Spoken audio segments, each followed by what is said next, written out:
ಡಾಕ್ಟ್ರೆ, ಮೆಥೋಟ್ರೆಕ್ಸೈಡ್ ಬಗ್ಗೆ ತುಂಬಾ ಭಯ ಹುಟ್ಟಿಸುವ ಮಾತುಗಳನ್ನು ಕೇಳಿದ್ದೀನಿ. ನಿಜವಾಗ್ಲೂ ಈ ಮಾತ್ರೆ ಸೇಫಾ? ನಮಸ್ಕಾರ, ನಾನು ಡಾಕ್ಟರ್ ನಿಖಿಲ್, ರುಮಟಾಲಜಿಸ್ಟ್. ಮೆಥೋಟ್ರೆಕ್ಸೈಡ್ ಬಗ್ಗೆ ಒಂದು ಮುಖ್ಯವಾದ ವಿಷಯವನ್ನು ಇವತ್ತು ಹೇಳಲು ಬಯಸುತ್ತೇನೆ. ಆರ್ಥ್ರೈಟಿಸ್ಗೆ ನಮ್ಮ ಹತ್ರ ಇರುವ ಬೆಸ್ಟ್ ಔಷಧಿಗಳಲ್ಲಿ ಮೆಥೋಟ್ರೆಕ್ಸೈಡ್ ಕೂಡ ಒಂದು. ಇದು ಹಲವು ವರ್ಷಗಳಿಂದ ಲಕ್ಷಾಂತರ ಜನರಿಗೆ ಸಹಾಯ ಮಾಡ್ತಾ ಬಂದಿದೆ. ನಿಜ ಹೇಳ್ಬೇಕಂದ್ರೆ ಅಸಂಖ್ಯಾತ ಜನರ ಕೈ ಮತ್ತು ಕಾಲಿನ ಕೀಲುಗಳು ಹಾಳಾಗುವುದನ್ನು ಇದು ತಡೆದಿದೆ. ಹೌದು, ಕೆಲವರಿಗೆ ವಾಕರಿಕೆ, ಬಾಯಿ ಹುಣ್ಣು ಅಥವಾ ಮಾತ್ರೆ ತಗೊಂಡ್ ಮರುದಿನ ಸ್ವಲ್ಪ ಸುಸ್ತು ಆಗಬಹುದು.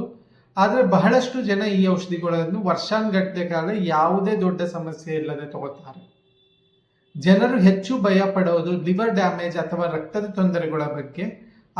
ಆದ್ರೆ ಅದಕ್ಕಾಗಿಯೇ ನಾವು ರೆಗ್ಯುಲರ್ ಆಗಿ ರಕ್ತ ಪರೀಕ್ಷೆ ಮಾಡಿಸ್ತೀವಿ.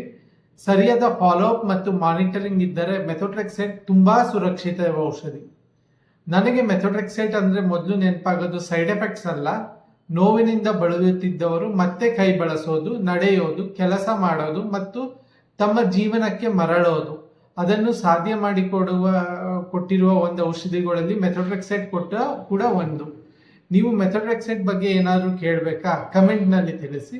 ಇಂತಹ ರುಮಟಾಲಜಿ ಮಾಹಿತಿಗಾಗಿ ಫಾಲೋ ಮಾಡಿ.